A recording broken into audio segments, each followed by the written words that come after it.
In the meantime, so if you don't mind, you could just come over, we can have a discussion. But in the meantime, let me invite the Premier to make opening remarks, and then we're going to ask for the reports from the MECs thereafter. Thank you. Thank you very much, Honorable Chair, Dr. Zweli Mkhize. Kindly accept our greetings, honorable members, in particular chairpersons of this committee, the chairperson of SCOPA and the Standing Committee on the AG. I also want to extend our warm greetings to members of the Executive Council, the MECs that are present, and also the executive mayors. And I want to thank them from the bottom of my heart for respecting this session and being here. Let me also thank members of the provincial legislature, especially those that are members of the Portfolio Committee on COCTA in our legislature, and municipal managers and CFOs that are here. Chair, let me start by also welcoming the chairperson and members of the Portfolio Committees on Local Government and Traditional Affairs. As the Gauteng Provincial Government, we value this engagement as it helps us to expedite processes of improving municipal governance in our province. We are indeed humbled by our presence, and we want to assure you not only of our cooperation, but full support in some of the matters that you want them to be brought to our attention. As a province, we had a provincial local government summit in 2024, where all municipalities were present, as well as the provincial government, to coordinate a roadmap that will allow us to coordinate our work, integrate our support system, and most importantly, have a shared vision. I'll come later on some of the areas that we've agreed upon and the work that we've done thus far. The province has also established a cohesive, integrated, and collaborative service delivery response system. This system assists us to pick up issues ward by ward so that we can have an understanding of the challenges that our communities are facing. The integrated service response system seeks to promote optimal use of resources to effect a qualitative shift in how people's needs are identified, responded to, and resolved. In our effort to strengthen the relationship with the people of Gauteng, we opted to use this modern technology, which is automated and which can be followed up on issues that have not been attended to by local authorities. To date, we've responded to 22,666 responses, especially that are coming from what we call TISH wards. This is our townships, informal settlement, and hostels. This integrated approach is mapped, and every time we meet with the executive mayors or leadership of local authorities, we provide an update on the concerns that have been raised. Every 2 years, as a Gauteng provincial government, we also conduct a research on the conditions of life of our people in the province. The report has been released last year. Chair, we'll also share with you where a majority of our communities have raised their limitations and their concerns on mainly what we have characterized as G13 issues. These are the 13 issues that our communities have been complaining about throughout the last 2 or 3 years. In our discussions as the Executive Council, we also added one additional challenge that we feel that if it's not appropriately addressed, it is also going to create problems, which are dolomites that are happening in our province, in particular in the West Rand. It is out of this interaction, Chair, that we really believe your presence will assist us to accelerate the need to resolve these matters, but most importantly, to reformulate our approach, especially on matters of budgets and issues related to service delivery in our areas. Beside the issue of coalition challenges that we have in the province, with literally 10 or 11 municipalities that we have in the province are run through coalition governments. This has brought its own challenges and its own limitations. The following municipalities, since the beginning of this year, have to attend to issues of vote of no confidence on the executive mayors. That is Johannesburg, Ekurhuleni, Sidibeng, and Western. We've reached a stage where we really believe that there needs to be a coordinated approach to deal with, even if it's to formulation of a framework, because it's this instability caused by motions of no confidence that have affected some of our municipalities at the governance level, and changes that has affected members of the mayoral committees when new leadership comes into effect. We note and observe the concerns that have been raised thus far and want to deposit the following issues as matters of our immediate attention. As earlier indicated, Chair, we have identified what we call Gauteng 13 problems, and we call them G13. The following problems are the 13 problems that we've identified, and collectively, ourselves as the provincial government and all municipalities have embraced as our agenda to resolve challenges facing people of Gauteng. 1, water. 2, cable theft and vandalism. 3, non-functional traffic lights. 4, potholes. 5, crime and lawlessness. 6, mushrooming of informal settlement. 7, challenges related to electricity or energy. 8, increase of gender-based violence. 9, drug abuse. 10, services at our hospitals. 11, lack of schools or enough space of schools in our areas. 12, failing infrastructure, in particular our CBDs. And 13, unemployment. We've then added the issue of dolomite, which is a big challenge in our province, especially in West Rand. Within that context, therefore, we've characterized these problems as Gauteng 13+1. What we've done, we've then formulated a roadmap in which each and every municipality need to give us feedback on this. To date, we've met 4 times as part of our integrated government relations meetings coordinated by the Office of the Premier, and it's within this context that I also want to thank all the executive mayors for their attendance and support. We are quite aware that we are also going to host a very important activity called the G20, where heads of state will descend in our province, and we need to put put our best foot forward to accommodate and ensure that our province is hospitable. On the basis of that, within the Gauteng G13, we have added the G20 preparations. Honorable Chair, we meet every Tuesday. We've been doing that for the last 3 months. We meet every Tuesday with all local authorities and elevate and uplift issues related to service delivery. This range from availability of water, energy, improvement of our roads, street lights, cleaning of the province, and most importantly, crime prevention related matters. I must emphasize we are not doing this purely because we've got visitors. We felt that is a foundation that we need to establish, even though beyond the visitors of G20, we can continue to render services to our people. And thus far, we've got a long list of potholes that we've filled, traffic lights that we've fixed, as well as a number of street lights that we are attending to. Chair, I want to take advantage of your presence here as well to indicate the long list of support that were provided to local authorities.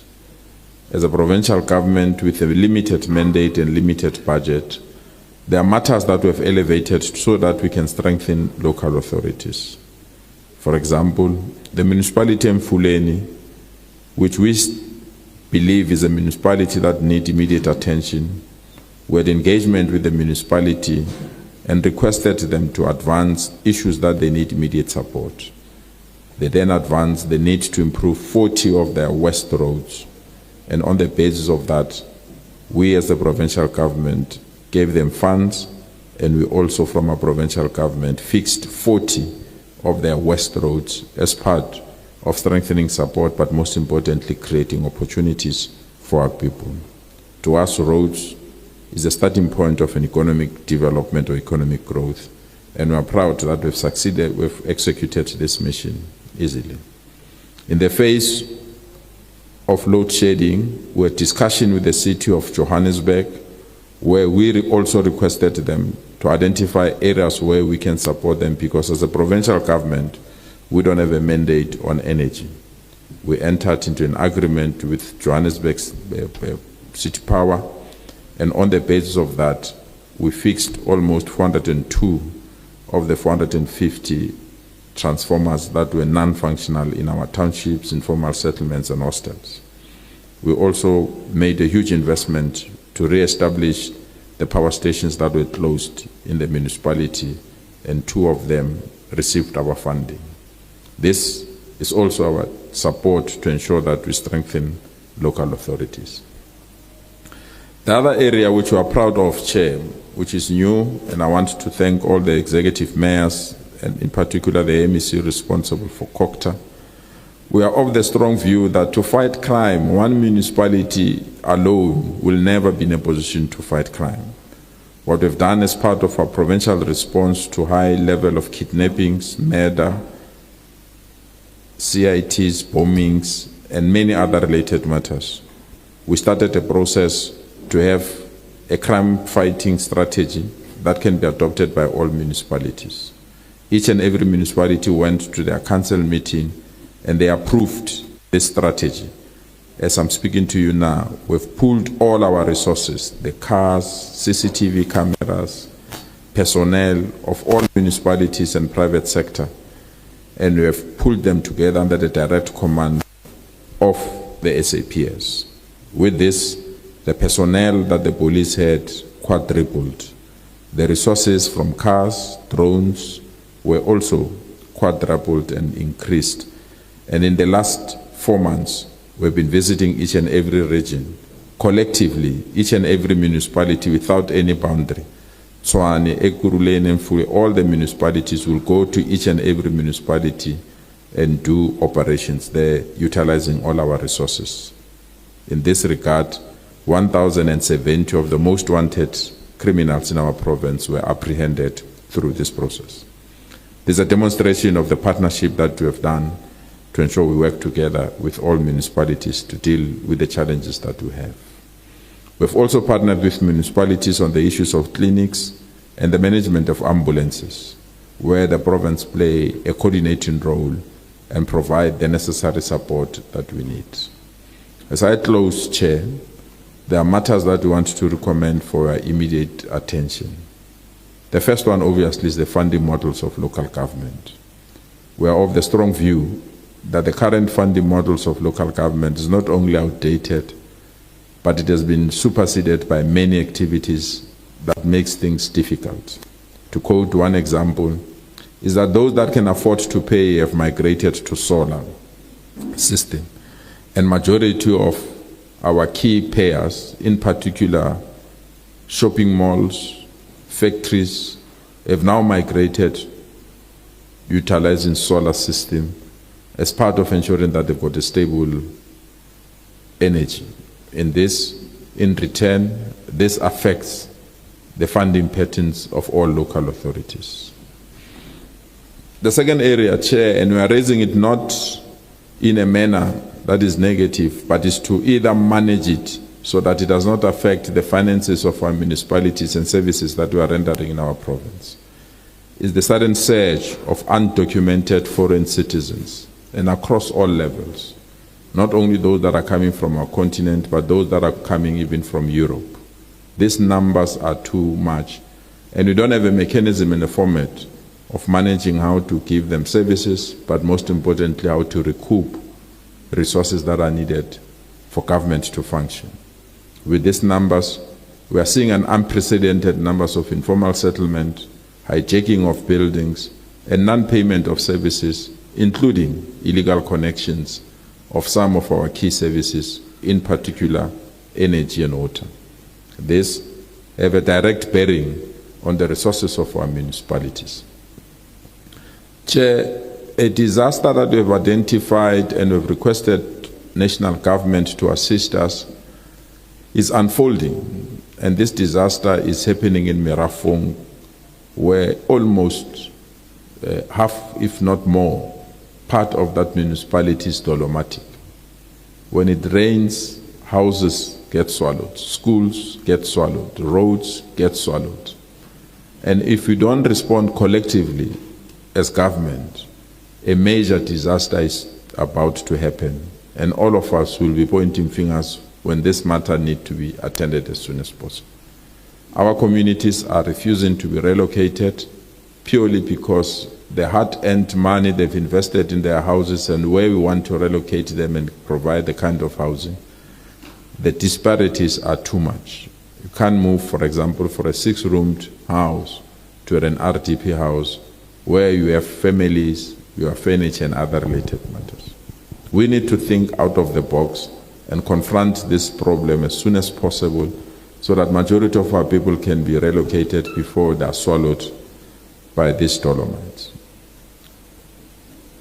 The other area, Chair, is a sudden increase of killings in our province, especially whistleblowers within local government authorities. Yesterday, we made an announcement that a new political task team will be established because there are so many CEOs, so many municipal managers, officials of government that have been killed in the last 7 years or so. These cases have not been investigated or followed up, and we don't want them to be cold cases forever. And it's within this context that we've made an arrangement with the SAPS to assist us so that those that are working for local government should be protected, and those that identify corruption should also be provided with the necessary assistance and support. We remain hopeful that this committee will also support us to ensure that we've got local government where people can work without fear or favor.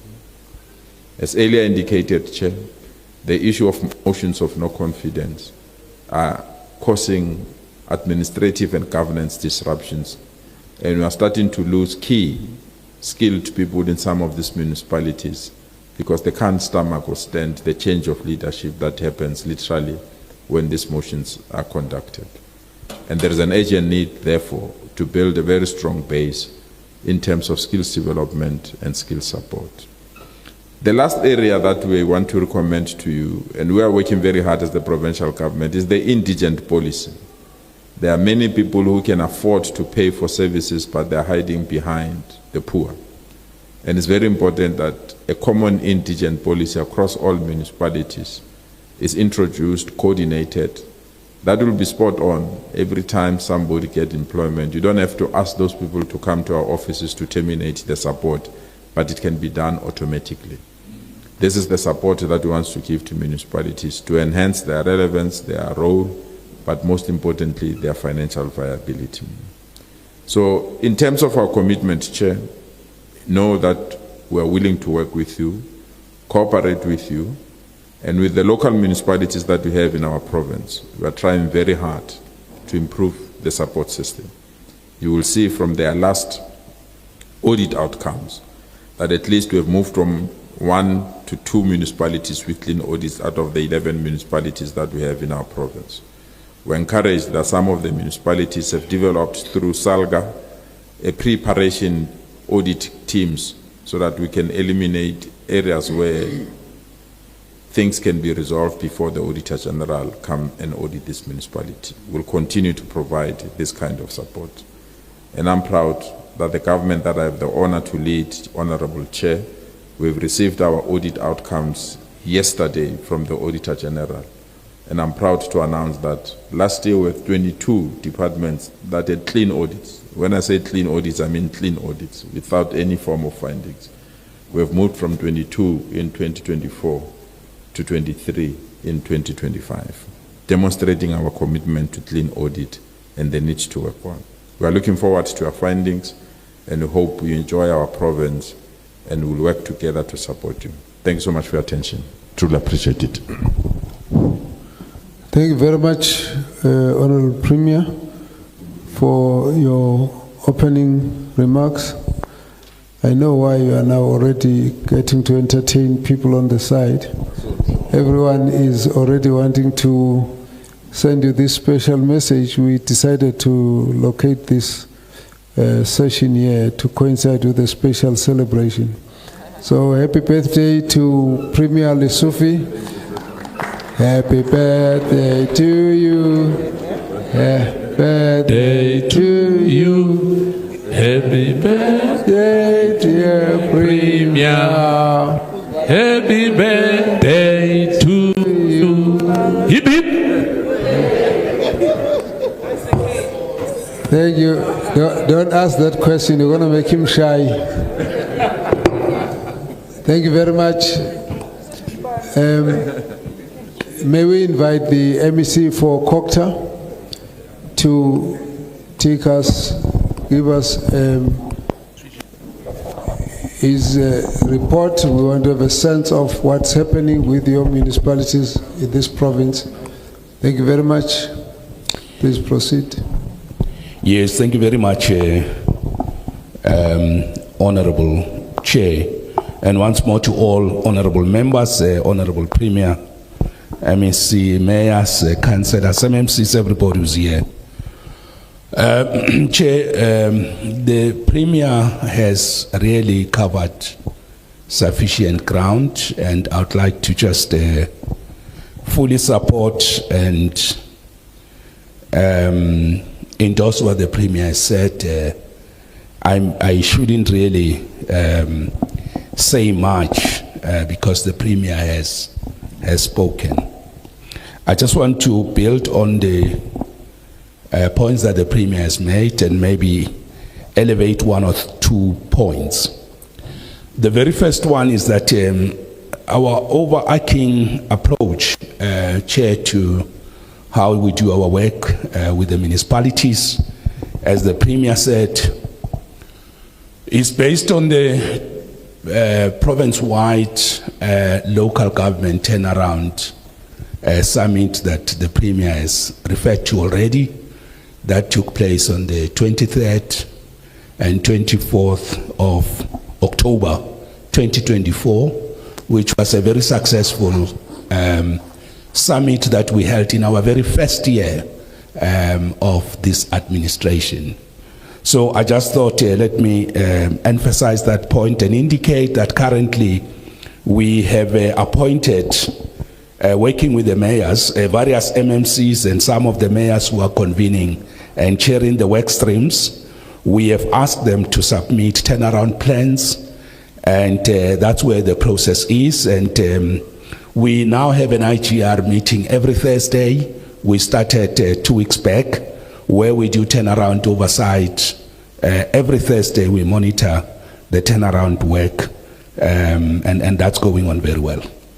The second point that the Premier has made, and I just want to also emphasize it, is that we are supporting our municipalities. We're working with municipalities on a principle of the 3 spheres of government working together: cooperative governance, good intergovernmental relations, partnering with municipalities, hand-holding and supporting municipalities.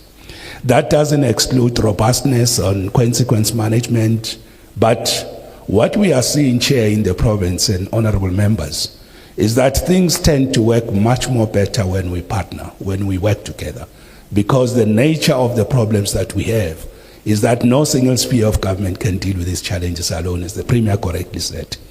So we're working with the municipalities, and to that extent, every Monday we hold IGR with MMCs of corporate services, where we look at communication in municipalities.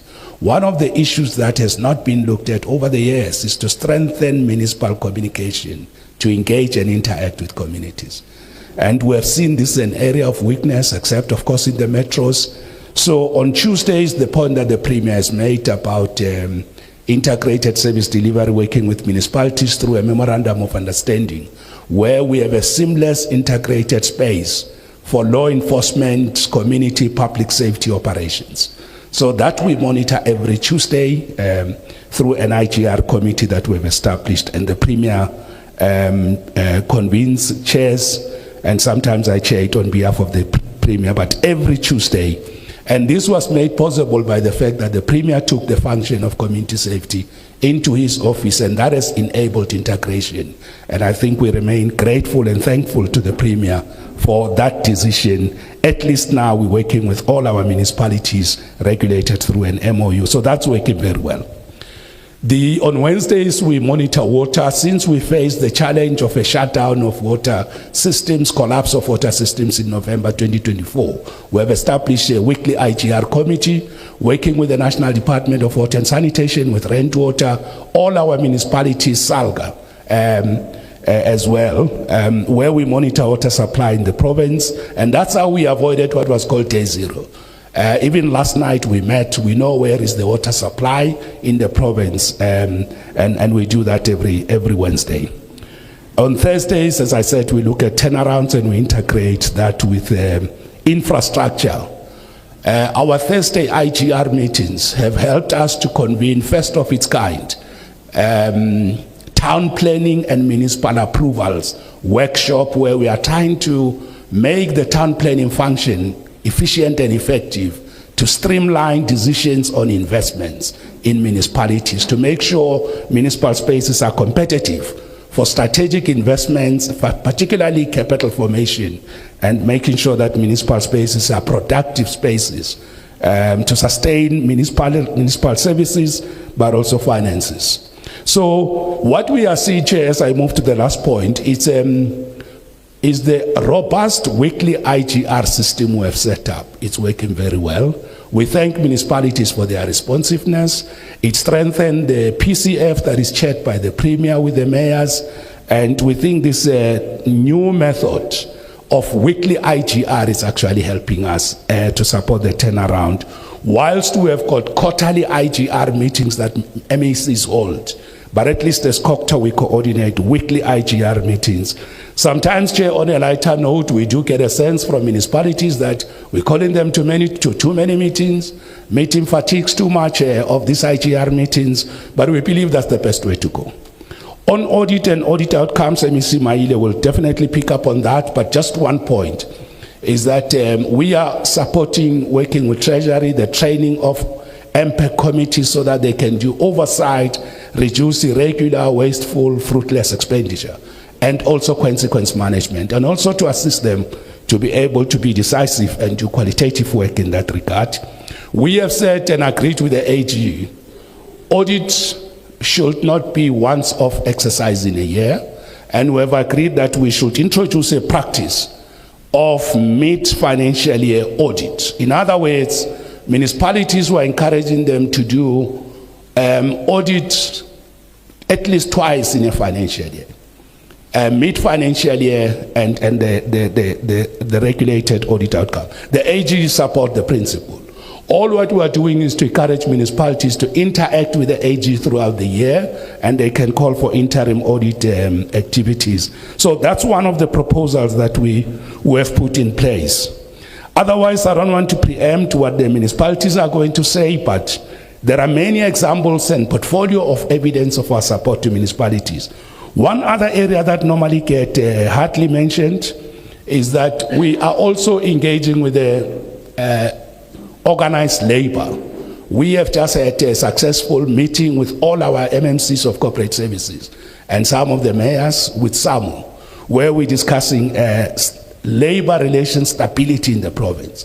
This is a very important area of our work, so I just thought, Honorable Premier, let me add this point. We manage tensions between Rent Water and our municipalities, taking each other to court, closing of accounts, attaching of accounts, the SPV, new concept in Mfuleni. So we do manage difficulties. Otherwise, Chair, there will be a long queue in courts between our municipalities, and particularly Rent Water and ESCOM.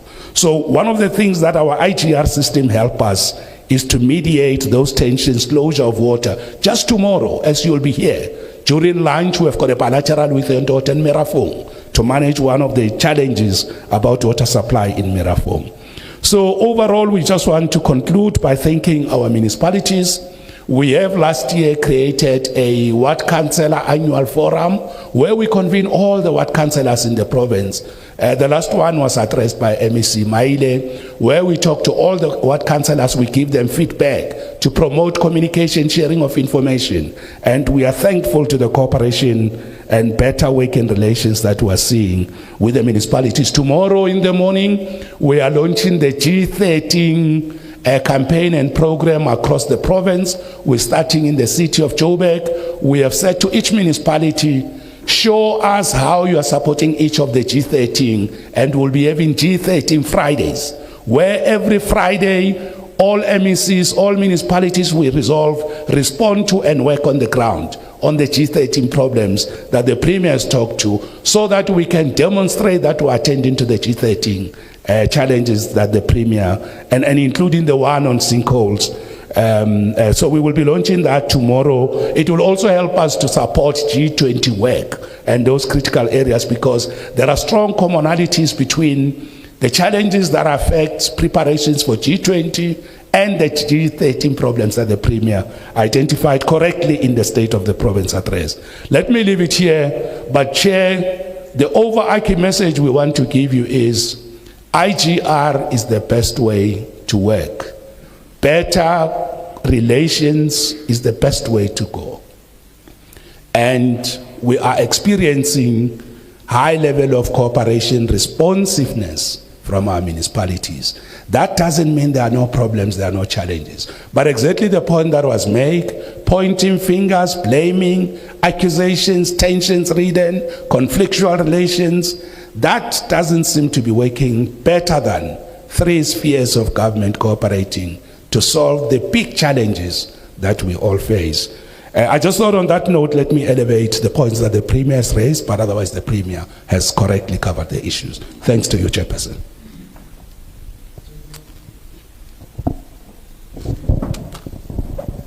We invite the MEC for Finance to make his remarks. Thank you. Thank you very much, Chair. Let me start by requesting to, or maybe firstly, let me start by greeting everyone. And then secondly, ask to be excused because early, because I must attend to I must appear before the portfolio committee of our legislature. So these 2 engagements are clashing, but we thought it's important that we start here because this is a very important interaction. And then thirdly, the input we are making will focus on 4 broad areas affecting municipalities, which are capital expenditure performance for 2025-2026 financial year, status of unfunded budgets for 2025-2026 financial year, annual financial statements, and unauthorized, irregular, fruitless, and wasteful expenditures. So as at the end of June 2025, Gauteng municipalities had impressively invested 11.3 billion out of about 14.5 billion capital expenditure budget, achieving a massive 76% aggregate spending rate. And these are preliminary figures, meaning that by now they could have gone up. Leading is the city of Tshwane that reached a remarkable 96%, closely followed by Merafong municipality, demonstrating what is possible with dedicated financial management, while the Western District municipality and the city of Ekurhuleni lacked. These results highlight the transformative impact of strategic investment. Though some municipalities face data integrity challenges, the overall trend is clear, where municipalities prioritize and manage funds effectively, communities benefit. Conditional grants remain the backbone of capital expenditure, bolstered by internal funds and borrowings, yet poor revenue collection continues to constrain cash flow, underscoring the urgent need to strengthen municipal revenue systems. Only by improving collection can municipalities unlock their full potential to deliver essential services and address pressing challenges for the people of Gauteng. On unfunded budgets for 2025-2026 financial year, the tabling and adoption of unfunded budgets by municipalities still remain a challenge. For the 2025-2026 Adopted budgets, only 5 municipalities out of 11 adopted funded budgets. These municipalities include City of Ekurhuleni, City of Johannesburg, City of Tshwane, Mohali City Local Municipality, and Midvaal Local Municipality. This demonstrates a slight increase from the position demonstrated in the previous financial year. It is, however, also important to indicate that Lesedi Local Municipality has made an appeal on the outcomes of the budget assessments and committed to provide additional information to support a funded budget position. The additional information is due to Gauteng Provincial Treasury on 4 September 2025. A reassessment will then be conducted to re-evaluate the overall budget funding position of the municipality and be finalized by mid-September 2025. In an effort to assist municipalities in improving their budget funding status, Gauteng Provincial Treasury introduced budget preparation workshops which were targeted at municipalities with unfunded budgets. In addition to the above, MFMA Budget Circular number 1 of 2024-2025 was issued that required municipalities to submit draft budget data strings to Gauteng Provincial Treasury prior tabling to municipal councils for approval. This was meant to assist the municipalities to improve their budget funding position prior submission of the final budget to municipal council for approval. However, not all municipalities responded positively to this request as expected. Nevertheless, these interventions assisted with improving the funding position of Gauteng municipalities, as evidenced by the increased number of municipalities that tabled and adopted a funded budget. On the annual financial statements, Gauteng Provincial Treasury has since introduced initiatives to improve the credibility of annual financial statements, known as the Annual Financial Statement Accelerator Program. The program is aimed at assisting municipalities to introduce the production of interim financial statements. This was the second year that municipalities have produced interim financial statements, and this has borne benefits with a lot of municipalities. Gauteng Provincial Treasury held workshops on generally recognized accounting practice, known as GRAP, standards in preparation of the annual financial statement compilation.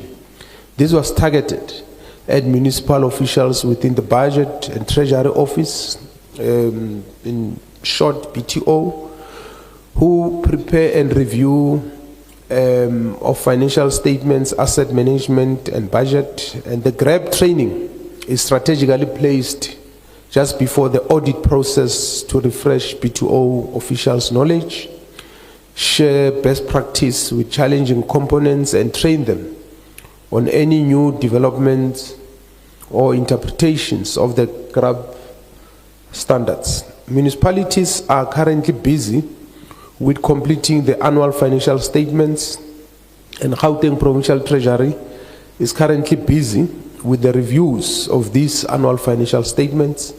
This enhances the quality of the financial statements, which ensures less material misstatements. Municipalities were expected to submit these by 31st August 2025, and based on confirmation received from the Auditor General of South Africa, and 11 municipalities and the entities have submitted all 11 municipalities and their entities have submitted their annual financial statements on time. We wish them well as the audit process unfolds. Lastly, on unauthorized, irregular, fruitless and wasteful expenditure, UIF and W, the training of municipal public accounts committees was conducted in partnership with SALGA and COCTA. The purpose was to capacitate MPECs across the province to conduct investigations effectively and implement consequence management, an area that still remains a challenge Beyond this, letters were sent to municipalities outlining the intention to provide training for officials in the finance and SCM units. This initiative is designed to strengthen internal controls and reinforce preventative measures. In addition, the Gauteng Provincial Treasury team is working closely with the National Treasury to support the municipalities in addressing UIFW expenditure challenges. National Treasury is working tirelessly to make sure that municipalities address this persistent growth in UIFW expenditure. The intention is to invoke Section 38 of the Municipal Finance Management Act in relation to the possible stoppage of equitable share transfer to persistent non-compliance by municipalities. I think the Minister has spoken in public about this. Continued growth of these expenditures, UIFW, and the lack of evidence by municipalities that they are addressing and processing these expenditures is unacceptable. It is also unacceptable that municipalities are not instituting consequence management to the perpetrators of the UIFW expenditures. Municipalities are implored to deal decisively with this or face consequences of non-compliance. Thank you very much, Honorable Chair.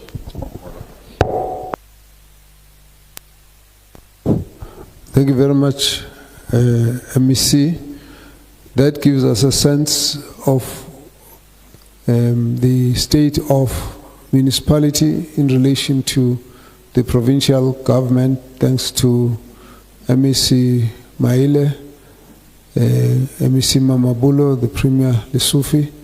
Thanks very much. May we then invite the City of Johannesburg to come forward and give us a brief outline of issues in the municipality, and then we will start the questions. City of Johannesburg.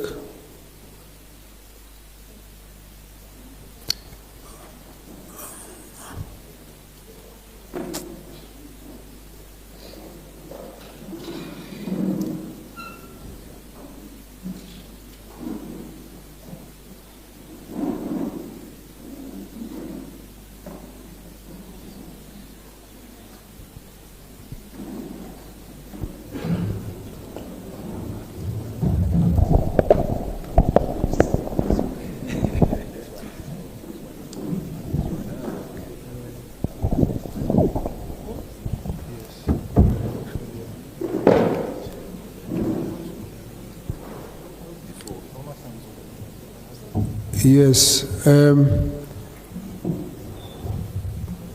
Yes, honorable members.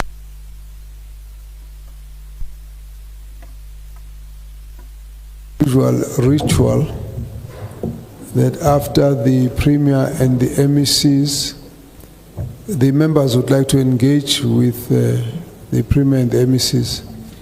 You could keep your seats there, no problem. But we just need to do the engagement with the Premier and the MECs on the input they've just given. Let me give the opportunity to the members. For the members who are here, let's just also indicate we allow a minute of input, and then we also request a direct response from that, from those who are supposed to respond, and we do a lot of timekeeping. At certain points we can intervene, interrupt, or stop a response and move to the others. And so at this point, let's try and focus on that. The comments and questions will be coming to Premier and MECs. I have a number of hands already. Let me just do we'll start here with Samela Mkalipi. Please pass the mic over this side.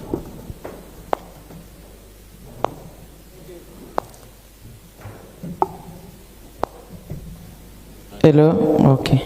Greetings again to you, Chair, and the committee's members who are here, different committee members, and the Premier MECs who are here, and the colleagues at large. No, thanks very much. Happy birthday once more, Premier.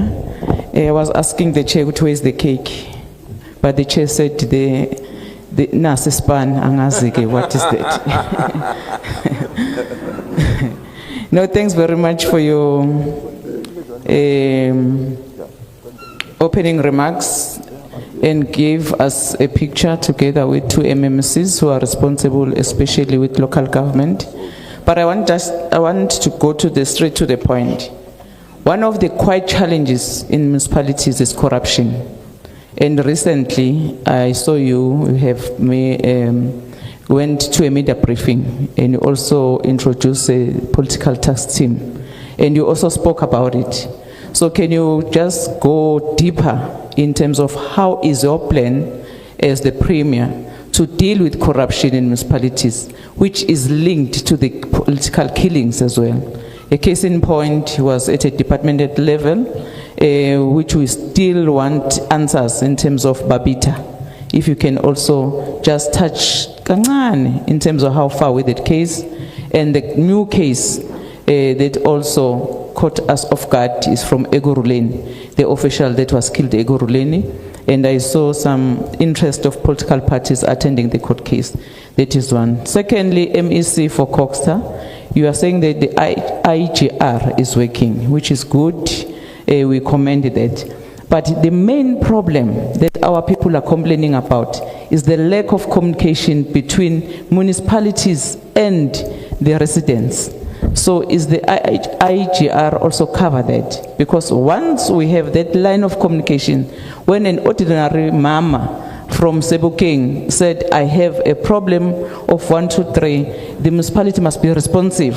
The main challenge, they don't respond, they close their phones, they are very arrogant, they are rude in that they are servicing. So please touch on that one in terms of the communication. Lastly, billing system. The billing system in all municipalities is a problem. Are we getting there in terms of the billing system? And the very expensive electricity. We know Uti, there are some challenges facing, but it's very expensive. Poor people can't afford electricity. What is the plan at a provincial level? Thanks, Chair. Thank you. Yes, we will take the immediate response. Thank you so much, Chair. Let me also appreciate and thanks for the well wishes, the birthday well wishes. I really appreciate it. I hope I should be sitting under the tree in Tembisa enjoying the birthday. But thank you so much. Chair, corruption is a very serious matter. And we've dedicated our time and our resources to fight this. It's not easy. And if you analyze the areas that are responsible for corruption, there are 3. It's leadership, which is ourselves as leaders and HODs. It's SCM, which is the awarding of contracts. And 3, which is unfortunate but very important, its effect on service delivery. Yeah. So we've taken a radical view on all these 3 areas. And I can tell you, and I'm proud that I'm leading that team. All the MECs that are part of the cabinet that I have the honor to lead have gone a vigorous lifestyle audits, all of them. And are the only province that have done that, out of the 9 provinces in this country. And we are not doing it as a player and a referee. We've appointed government institutions that have the power to subpoena, the power to investigate, and the power to trace the flow of money. And I'm glad that the only 2 remaining MECs are MECs that they've just appointed now. They themselves are in that process. Then we did a lifestyle audit of all the HODs. And out of that lifestyle audit, coupled with other performance targets that were missed and other related matters, 6 of the HODs that were leading departments we've removed them to protect the integrity of these processes. Now we are targeting SCM, anyone that is awarding a tender in our province. As I'm speaking to you now, almost 256 of them have gone through lifestyle audits. We are waiting for the final report of ensuring that we have this thing. Because SCM or supply chain, it's at the center of all the challenges that we have. Yesterday we made an announcement that, the corruption that is happening within SCM has polarized the capacity of the state. And Member Mkalipi will understand, because it's one of the cardinal points of the political party, that the capacity of the state has been weakened. Yeah. The capacity of the state has been weakened. So what we are doing, Chair, now is to rebuild that capacity, where major things are no longer going to go on tender. This weekend, we are training people to be bricklayers, painters, welders, almost 45,000 of them. We are launching it on Saturday. These are people that are going to be deployed in communities. Instead of having tenders to paint a school, you take unemployment people that are trained in that community to go and paint a school. And that's the investment that we are putting to deal with this issue of corruption. But there are administrative areas that we have. Chair, we've requested the former AG, Auditor General, to establish and identify people of impeccable credentials in society. We've got what we call the Gauteng Anti-Corruption and Ethics Advisory Council. It advises the executive committee. These are people that have no interest in government matters, independent people. We roped in the SIU, Auditor General, Public Protector, Public Service Commission. Every quarter they release a report on how to fight corruption in the provincial government. We've now requested them to extend that mandate to local government. They've released the report, Chair, on how many people are doing business with government when they're employed by government, how many people are not declaring their interest, and many other things.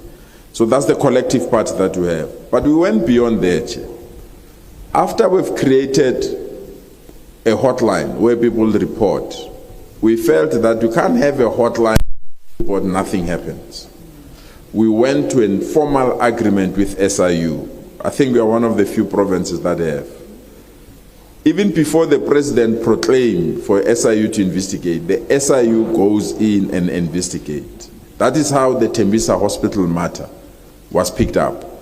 And I'm glad now that SIU has concluded the Tembisa investigations and are going to release a report on this matter. So we've got SIU appointed as a service provider in Gauteng, where matters that have been reported, we take them to SIU. But we've also released almost 77 forensic reports, and we are capacitating the forensic report in the department. Member Mkalipi, I know the concerns and I support the concerns. The issue of the death of Ubabita and the forensic Mpo in Ekurhuleni. The law enforcement agencies must go beyond where they are.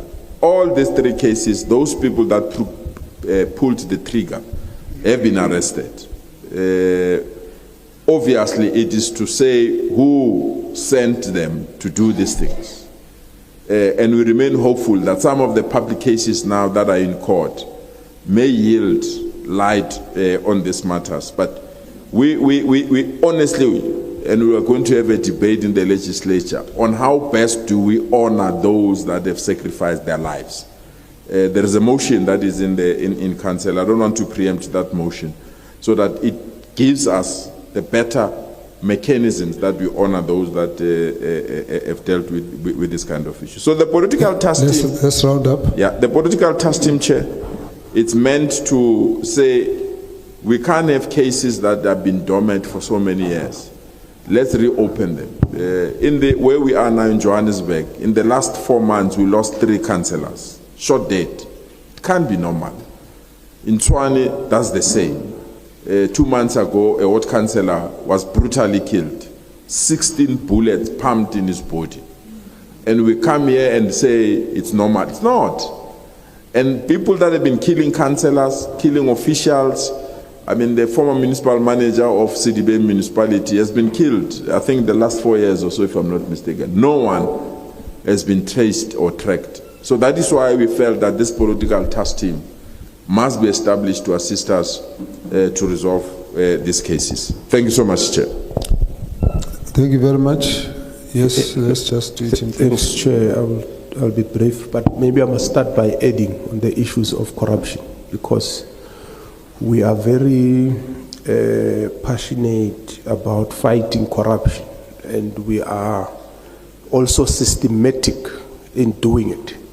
That's why one of the things we have, it's an open tender system that was introduced, I think 4 years ago.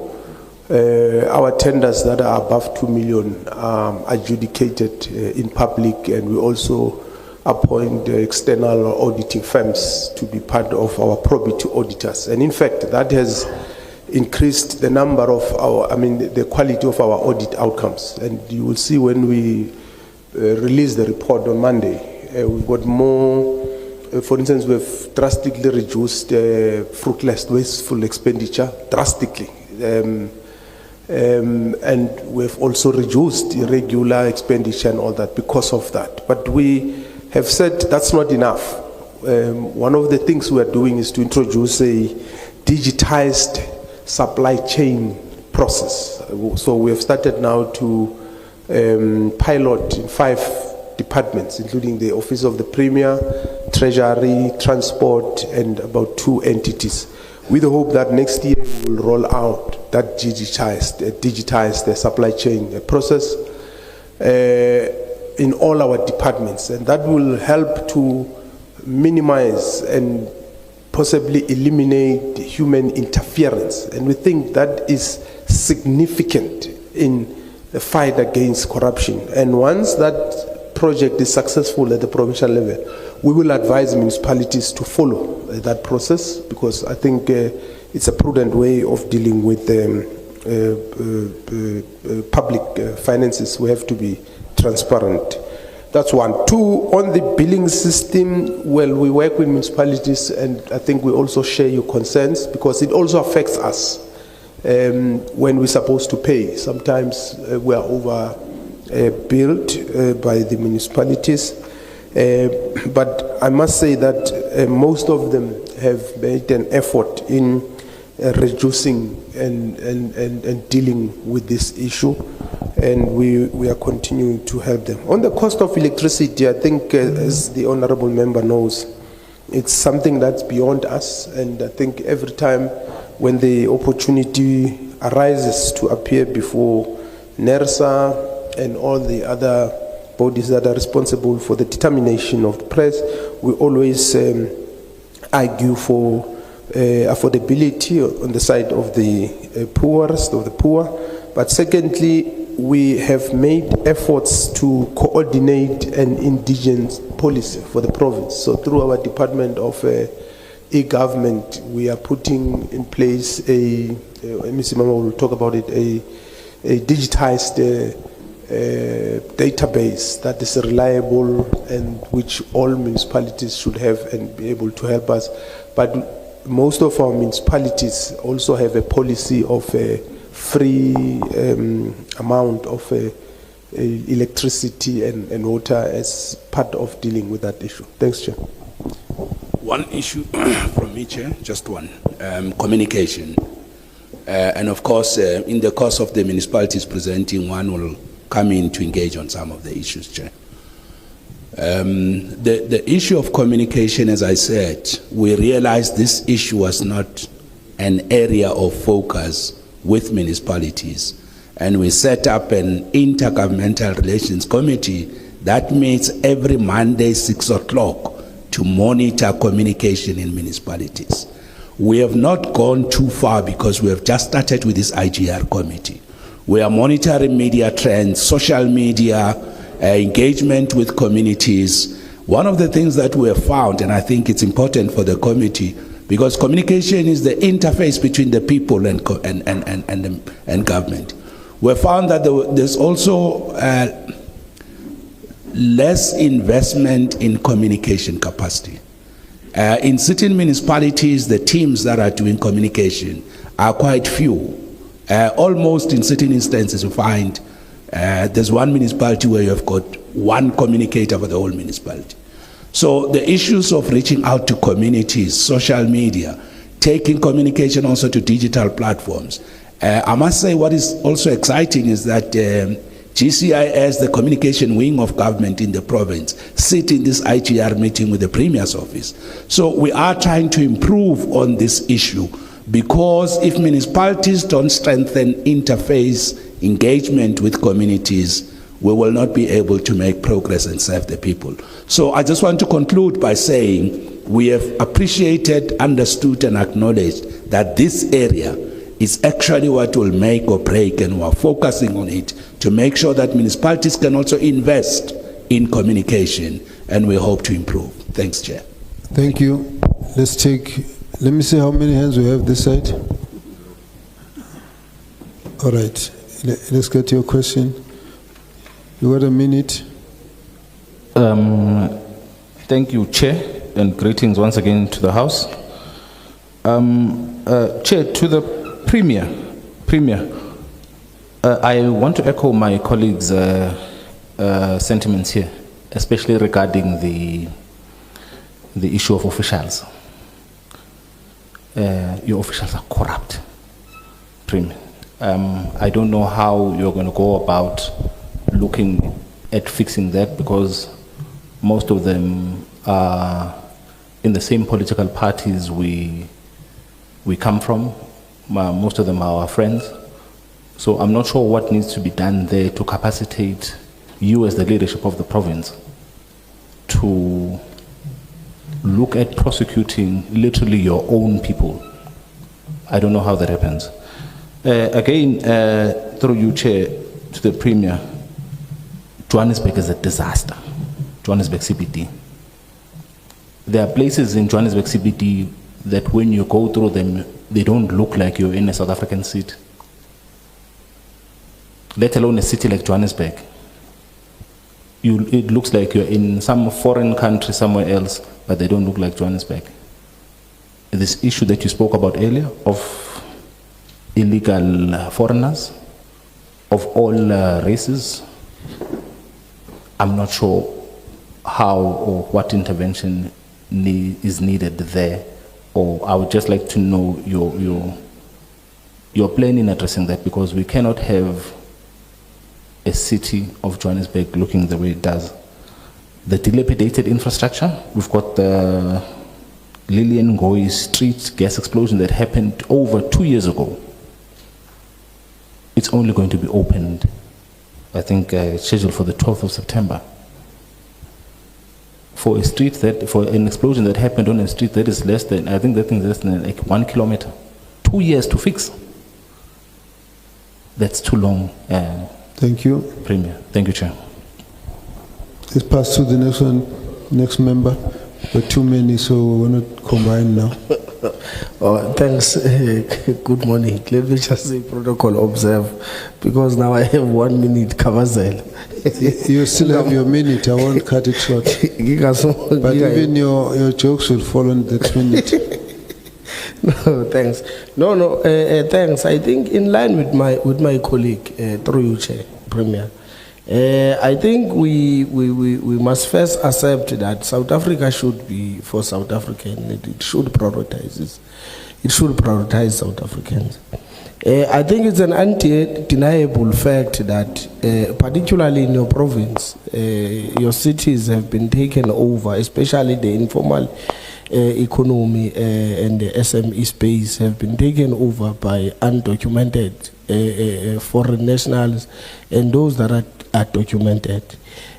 I just want to check, Premier, Because I would expect that your municipalities would have bylaws and regulations that would most probably, in line with our act, prohibit the issuing of business licenses to these foreign nationals. How does this thing happen? How do you end up having a Joburg where it's a playground for foreign nationals? Do these people have business licenses? I just want to check your plans around that. Thank you.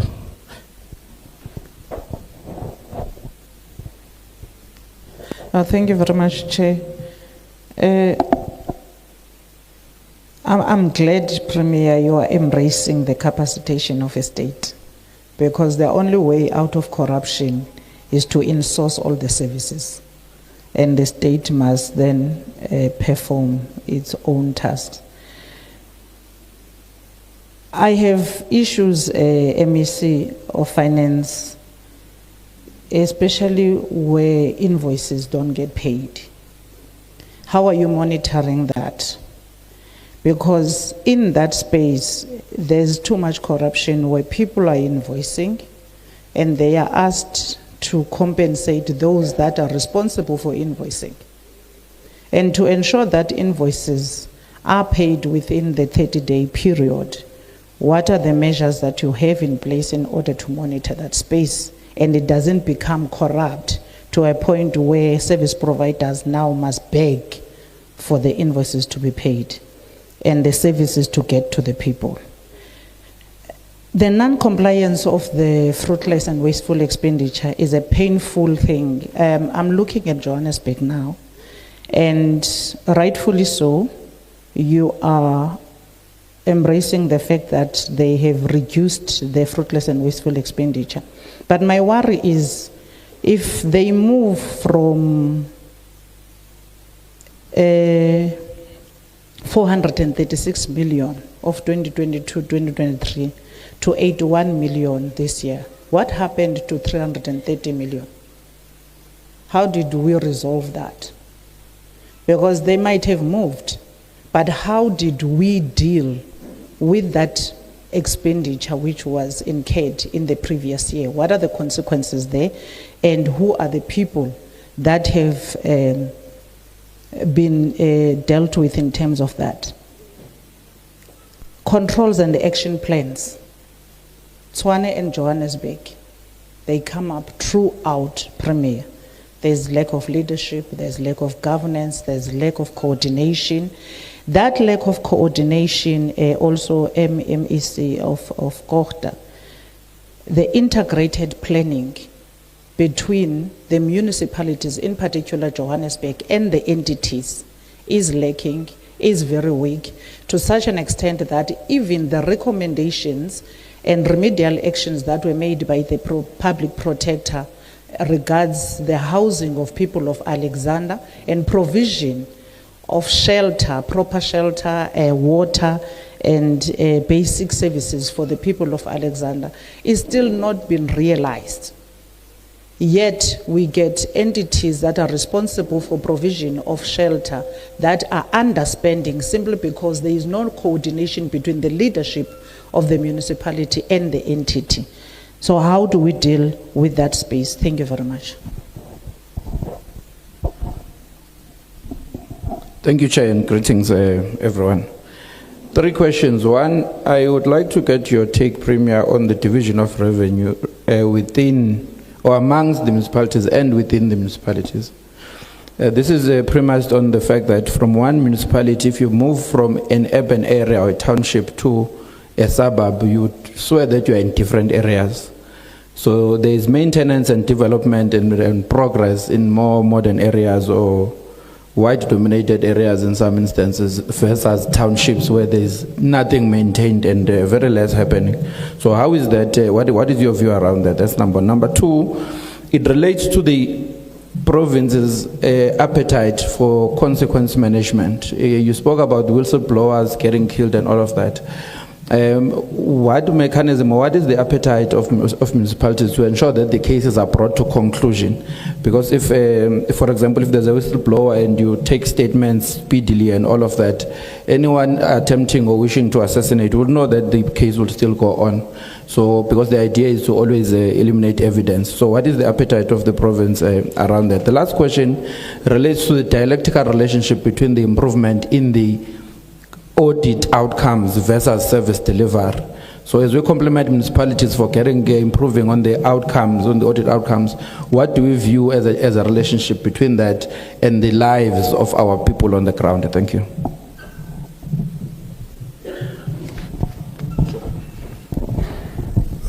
Let's offer the opportunity to the Premier and the MECs.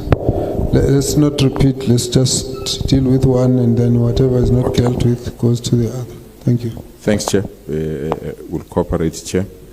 Let me start with the issue of our officials. I don't want to isolate them. We are now embarking on a process of meeting with service providers as well. Because for them to be corrupt, it means there's someone who's providing that kind of. And we are also in the process of meeting with some business associations to assist us. We'll be launching an anti-corruption campaign as a province in all our facilities in the next few days to demonstrate that we've reached a stage where this form of conduct is completely unacceptable in government. So I take your point, and I really support your view of the level of corruption. We have established a Johannesburg revitalization team that is led by MEC Mamabolo. And the President came here, and there's a working group that has been assigned a task to assist us to revitalize Johannesburg. We are also in the process as government to invest in what we call a government precinct to change the look and feel of Johannesburg. So I share your frustration. The Johannesburg that we have, we can't compete with Dubai, Paris, New York with it. We have to overhaul it. And at this present moment, I will only say to you, watch this space. About illegal people, their licenses, watch this space. You will see what we intend to do, and you will not regret. Unfortunately, I was not invited at the Lilian Ngoyi Street unveiling, but the municipalities, I think the executive mayor will explain why it took long and how it is. So I think let's allow that. Indeed, South Africa belongs to all of us. We have to protect it. And at the most, we have to ensure that it benefits our people. But we need assistance of government, especially National Parliament. But the process that was started, I think, by former Minister of Home Affairs, Dr. Aaron Motsoaledi, on the repositioning and repackaging of the visa regime and permit regime in our country, it's long overdue. It can't be delayed anymore, because this is creating the challenge that we have now. And I think we need, and I'm glad that you are parliamentarians, so you'll need to ensure that that process is not stalled, because there is a new minister that has replaced the old minister. We've gone through public participation. We've made, I don't know if I said something that, Chair.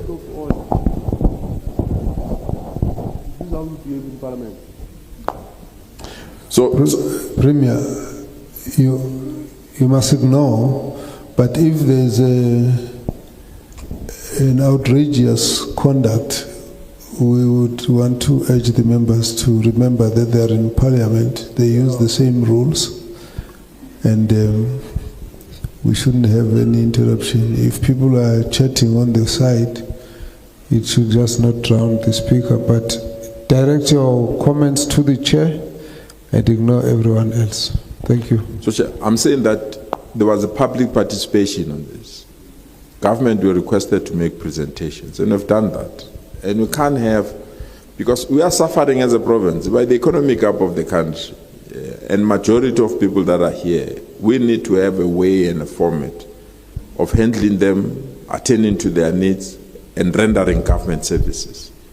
And we can't do so when there is this huge loophole, because there have been changes in national government, and it will affect all the things that it has affected us already. I agree on the capacity of the state fully. If I had my wishes,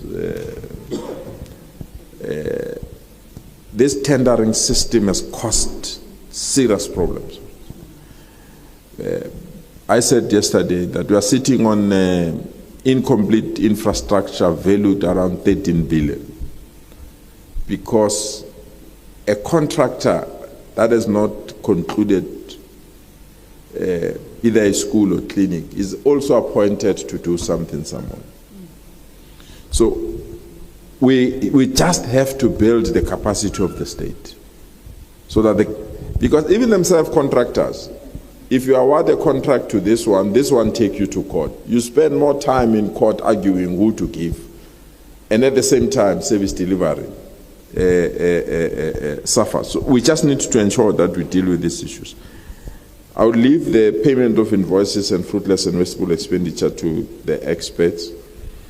Well, the division of revenue, and that is why in our opening remarks we're emphasizing the general overhaul of the funding model of municipalities. We have the strong view in Gauteng that the two districts, and that the two districts that are going through difficulties, Sidibeng and West Rand, if we can convert those two districts to be metros and have the entire province being a metro province of 5 metros, we really believe the limitation and challenges that we have now of the areas that we're identifying will be eliminated. It's quite clear that if you can't broaden the revenue base of some of the municipalities, you're not going to succeed.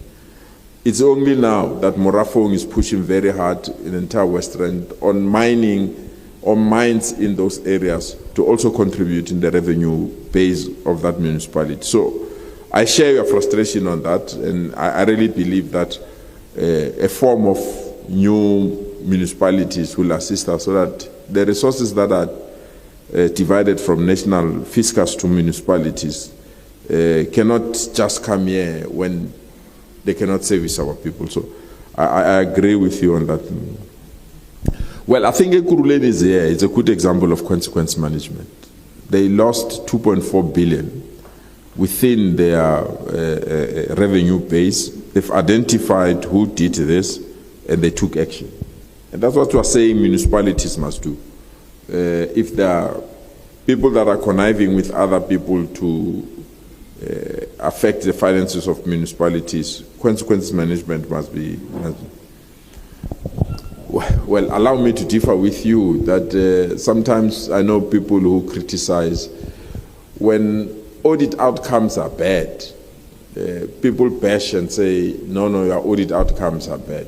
When you improve audit outcomes, they say, no, but it's audit outcomes, but service delivered on the ground does not work. I think audit outcomes are the foundation of good governance.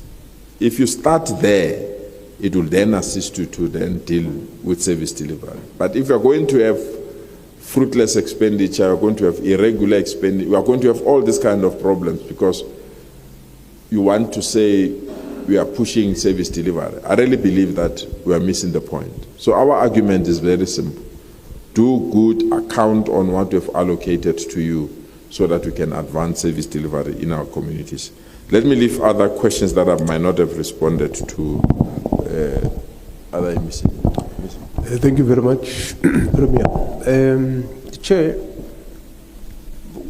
in the provincial government, honorable member, there is no entity, at least according to my knowledge of the provincial government, that gives licenses to illegal foreigners. And I can say without any fear of contradiction.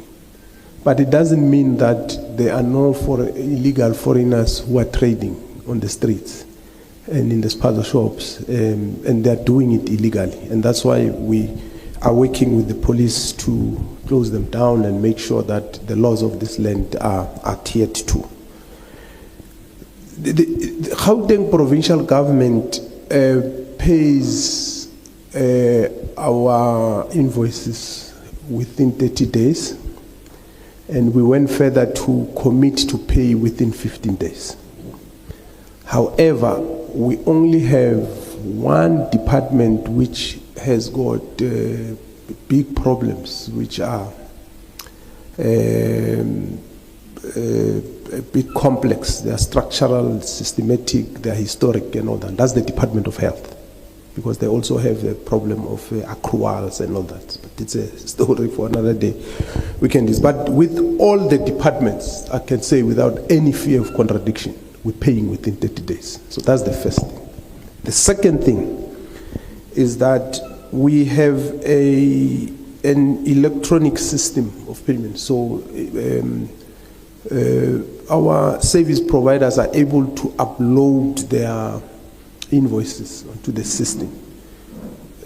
We are improving it so that the submission of invoices must eliminate human interaction and interference to deal with that issue of corruption. As I've said, Honorable Chair, we are serious about the issue of corruption, dealing with it, and that's why in all the systems that we're putting in place, we are deliberate and making sure that we fight corruption. So this issue of invoicing is one of those, and we are aware that you've got people who want to be given bribes. And in fact, one of the things that we want to do, which we're discussing with the Premier, is have that campaign on fighting bribes and corruption and all that, but also identify all the different areas that people are involved in bribing and all that, and have a response on each one of them. Invoicing is one of those, and we are paying within 30 days. In fact, on Monday, as I've said, we are releasing our audit outcomes, which is what the AG says about us as the provincial government. So it's not ourselves assessing ourselves, it's the AG, including on performance management. And then the issues of controls and leadership in municipalities, regular and all that. As the provincial government, I think there has to be an appreciation that we are guided by the Constitution. And Section 1(4) of the Constitution encourages us to provide support to the municipalities. And that's why when I spoke earlier on, I indicated measures that we are taking to support, not to take over and run municipalities, because municipalities have got their leadership and they must take responsibility and run those municipalities. And of course, where they are not doing it, the Constitution, the same Constitution, obliges us to intervene. So in the last 2 years, we had intervened in about 3 municipalities, Mfuleni, Merafong, and the West Rand District, to put a financial recovery plan. And we are glad that one of them, West Rand District, has actually graduated and in fact went to even get a clean audit. So we're left with 2 now, which we are doing that. So we will continue doing that and working with all the municipalities. I think the other areas, the issue of audit and service delivery, I think they are equally important. None is less or more important, and that's the message that we're spreading. Thank you. Chair, just one issue about particularly integrated planning, budgeting and implementation, also the district development model principle. So what we are trying to do with our IGR system, integration, the one that the Premier has talked about, signing an MOU with all municipalities to work together on fighting crime, which we have just launched in the city of Joburg and have covered all the municipalities. It's a good practice an example precisely of integrated service delivery and working together. Our approach to to solving the G13 plus 1 Friday campaign, it's also trying to bring together the three spheres of government to attend to issues together. So we are trying to promote that. Has it given us impact? Not yet. We just started with some of these things and we're trying to pull them together, but it's what we are focusing on. Thanks, Chair.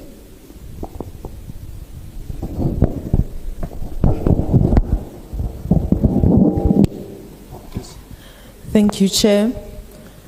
Premier, I agree with you on some of the primary challenges that impact negatively on service delivery, such as vandalism, theft, and illegal connection, etc. In other areas, theft and vandalism are associated with organized tenders crimes. For when government property is vandalized, it will require us to be fixed. And we also note the provincial government recommendations that municipal safety and security functions needs to be reinforced and enhanced. Could the Premier kindly outline the provincial action plan on this matter? Secondly, in many provinces that we have visited, we realize that provincial government is contributing to the financial hardships of municipalities by failing to pay their debt that they owe to municipalities. In Gauteng, what is the total debt owed by provincial government to municipalities? And if there's any, are there any practical payment plan in existence in order to pay the municipalities? Thank you, Chair.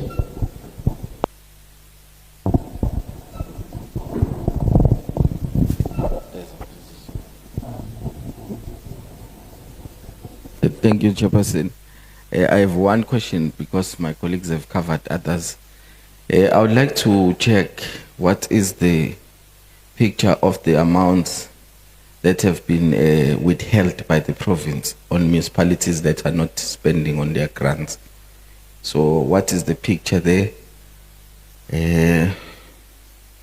What can you say as a province towards us discussing with the municipalities on their challenges, on their inability to fully spend on their grants that sometimes leads to provincial government withholding certain amounts or withholding the equitable share? Thank you.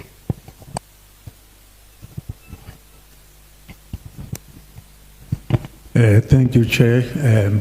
Good morning to the Premier, MECs, and the colleagues here in the joint team.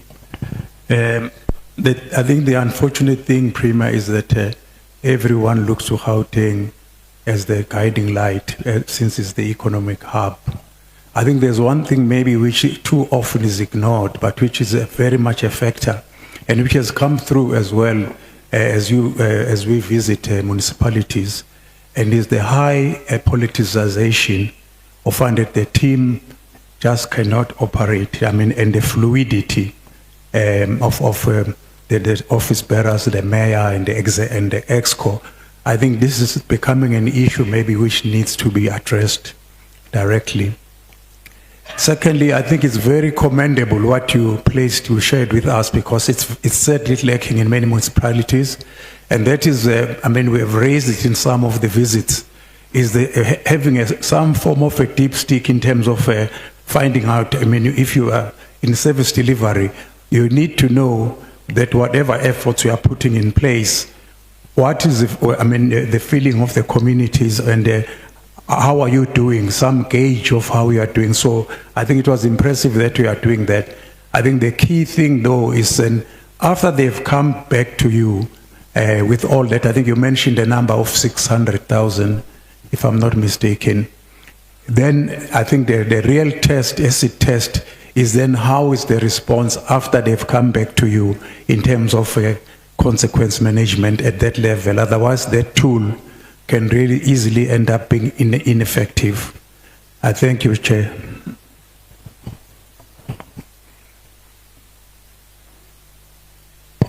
Take the responses for these three questions. Proceed. Just quickly, Chair. I indeed agree. You know, the issue of vandalism, theft, and illegal connection, in some instances, fuel the need for the tender system to come on board to resolve some of these issues. But we are of the strong view that we are dealing with organized syndicates that are targeting, especially copper. There are many traffic lights that we've fixed. You fix them today, tomorrow, they are not functional because there is a syndicate that is targeting them. We're also trying to use some different technology to deal with this matter. In terms of our provincial action plan in fighting vandalism, theft, and illegal connection, I'll leave it with MEC Mamabolo. Chairs a committee with all municipalities on this matter every Tuesday.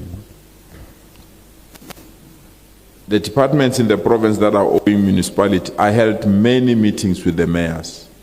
My message is simple: switch them off. Switch them off. If there is a department that owes you, that I have the honor to lead as a premier, switch them off. Because we can't complain of people outside that are not paying services to municipalities, and we as government, we contribute to that as well. It does not make sense. So my message is very simple. But I said to municipalities, even if you switch the departments off, find a way of communicating with us to say, we have communicated with this department, there's not adhered to, that is why we are switching off. Because in some instances, it's the lack of information and alertness, where department was not alerted, they're not even aware. But if you communicate, then they can be aware in terms of that. So I don't know, maybe MEC Maile can explain that. I don't know the exact figures, but I've given all the mayors, and they sometimes call me, we're about to switch off this department. And I say, right on, switch them off. Because if you don't strengthen municipalities, there's no way that we'll be in a position to support service delivery. So I just suspect that our figures are not that huge ever since we've taken that decision for municipalities to deal with it. I'll also leave the next question on withholding of grants not spent by municipalities to MEC Maile. Let me thank the leadership of the FP. You know, the politicization of municipalities, you are right, it's at the center of majority of the problems that we are facing at local level. And that is why we really believe that the coalition framework needs to be introduced to really protect administration. Because these changes, they sometimes affect local government badly. You know, our service delivery tracking system, which is in the office of the Premier, which almost close to 30 or 40 call center attendants that also assist us to track. We've just introduced a new one now that tracks land invasion. So if people invade land, we can pick it up immediately. It's some of the innovation that we think it will assist us. So there's a support system, and there's also consequence management on those that are not responding. That is why when we meet with executive mayors per quarter, we take them through that we reported this has happened, or nothing has happened.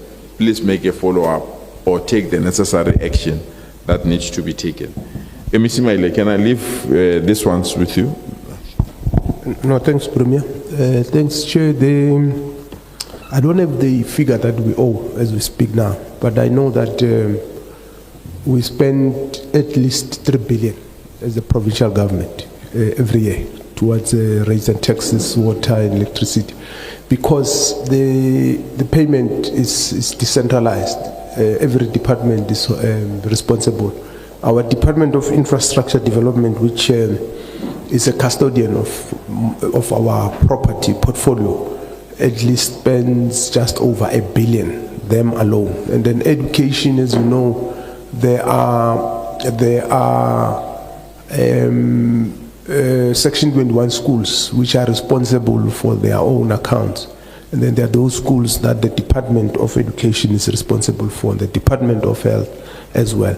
But what we have done, we have created a committee that is responsible for monitoring the payment of raising taxes, water and electricity to the municipalities, which has Treasury, I think COGTA and other departments that are, in fact all departments, then they are monitoring it regularly because we are committed to paying. We have not withheld any funds as a province to municipalities, but it doesn't mean that there are municipalities which have accounted for all the monies that we've given them. So we have put mechanisms in place to engage them, find a solution to resolving those issues, because we don't believe that withholding funds will solve the problem. We need to deal with the problems that makes municipalities not to account, and in most cases because of the capacity, the management, and the leadership, and all that. But we are monitoring it regularly. Thank you.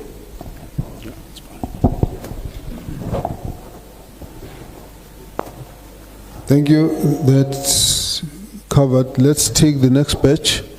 Start with the honourable member. Thank you. Thank you very much, Chair.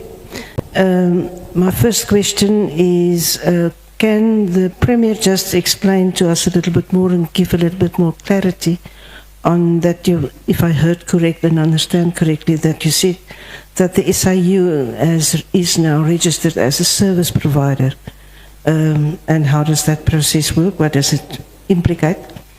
Then on this whole problem of corruption, which I agree that has to be addressed, and with a focus on transparency and communication, that's also mentioned.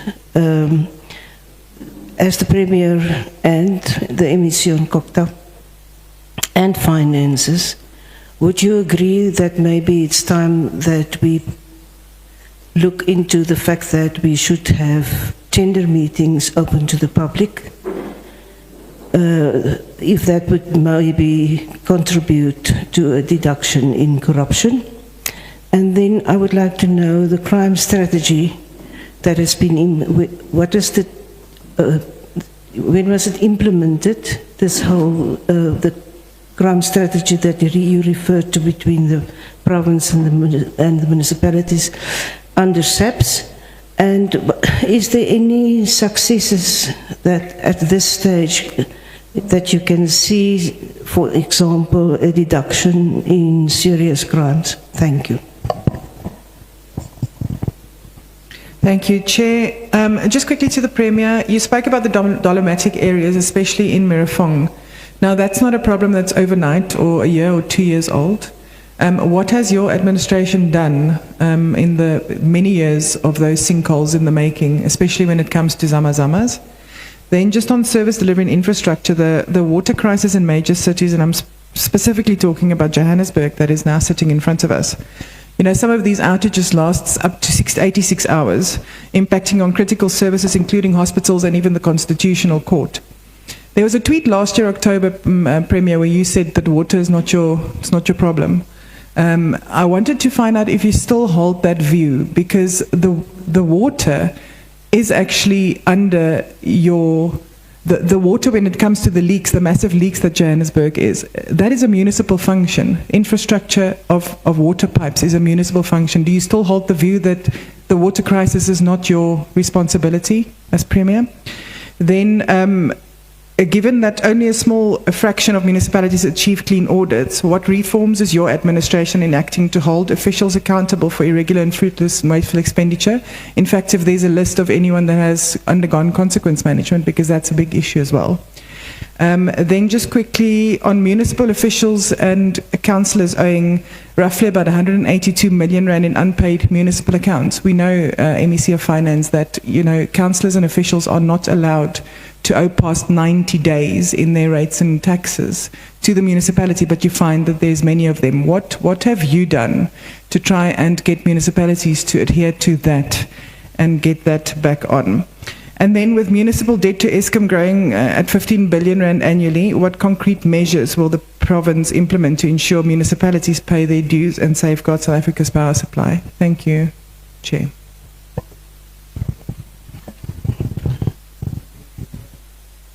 Yeah, thanks. Thank you very much, Chair. A question to the Premier. Premier, you've made a lot about your fighting of crime in Gauteng. And I just think of what happened in Lillian and Ngoyi Street with the fact that it blew up because of Zamazamas working under the street. And the fact that there are rumors that these guys have been mining around the foundations of the city, some of the large buildings in the city of Johannesburg, which potentially does make buildings unstable. You might even find the Gauteng provincial legislature collapsing if there are Zamazamas under there as well. But what I'm saying to you is, how sure are we that there's not going to be further disasters in Johannesburg because of Zamazamas? What are you doing, and what are your law enforcement capabilities in protecting the residents of Johannesburg from catastrophic events like what happened at Lillian and Ngoyi Street?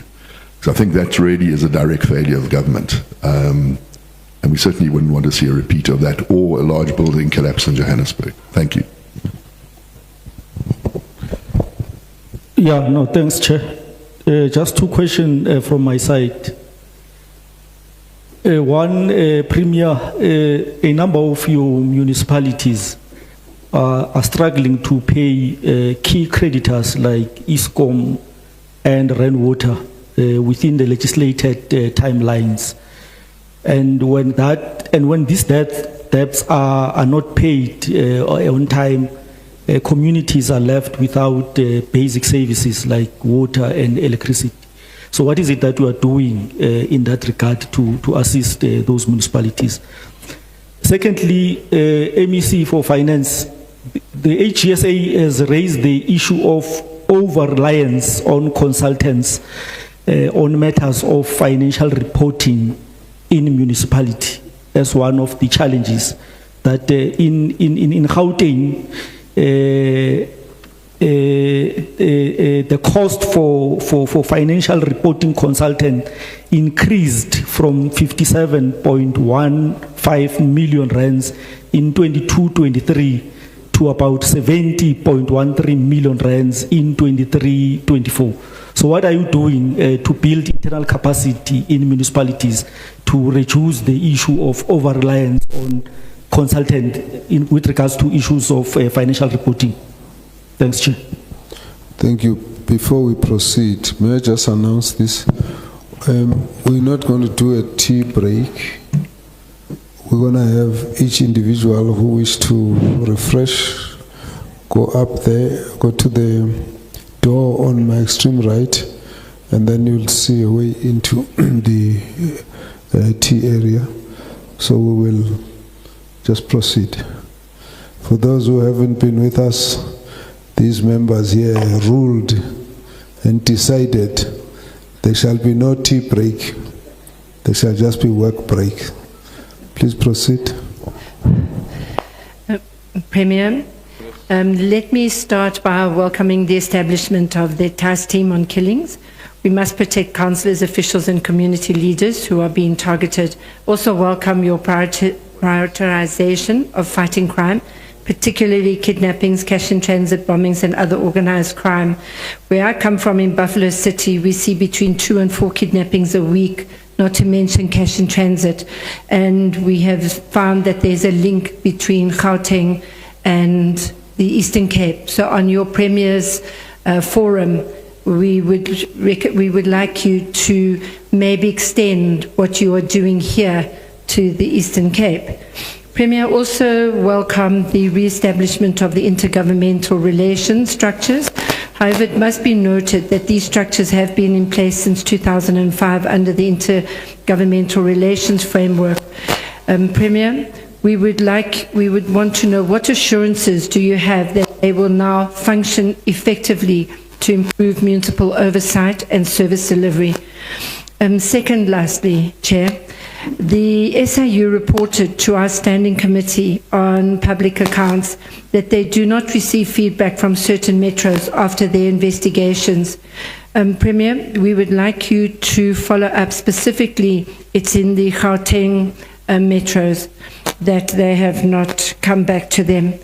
The last question is that 97 state-owned properties were identified as occupied by government officials and only 33 with electricity prepaid and 1 water meter, and that is the municipalities in Gauteng. What is Public Works going to be doing with regards to that and the follow-up? Thank you very much. Last one. Thank you, Chair. You know, we're gonna hear a lot of horror movies here today, like we've had at Scopa in our meetings. And Chair, you've been in the Free State, you've been in the Northwest. Same thing is going to happen here today. And it's unfortunate that the ever hard-working Premier is finding himself in this mud. You know, I'll give you an example, you know, in terms of what the MEC has said about the open tender system and public participation. It's a PR stand, I can tell you now. We received letters from different business people. One, the open tender system which was done at Galaga Estate, where the people from, you know, your scholar transport, your school nutrition program, those matters are in court as we speak. Some people who were away the tenders, the MEC, have no warehouses. They don't have a warehouse at all. And the bid specification is very clear about that. Now, we are, as my colleague has already said, the officials are corrupt to the core. And some of them are black professionals, highly qualified, but they are letting us down. I'll leave that for the city of Johannesburg. Chair, my last point is, those who knows Colosseum, those who knows Razzmatazz, those who knows Johannesburg, this is not Johannesburg anymore. That, what we are talking about, that street is been paved for 192 million. But that will come later. Thank you, Chair. Thank you. Let's get the comments, the responses. Please proceed, Premier. Thank you so much, Chair. Let me start with the first question on the SIU. Yes, the SIU is our service provider. We have a service level agreement. We didn't want to duplicate. They've got the capabilities, the capacity to trace money, forensic. They've got all those systems. So we can't duplicate them, and they've got the systems.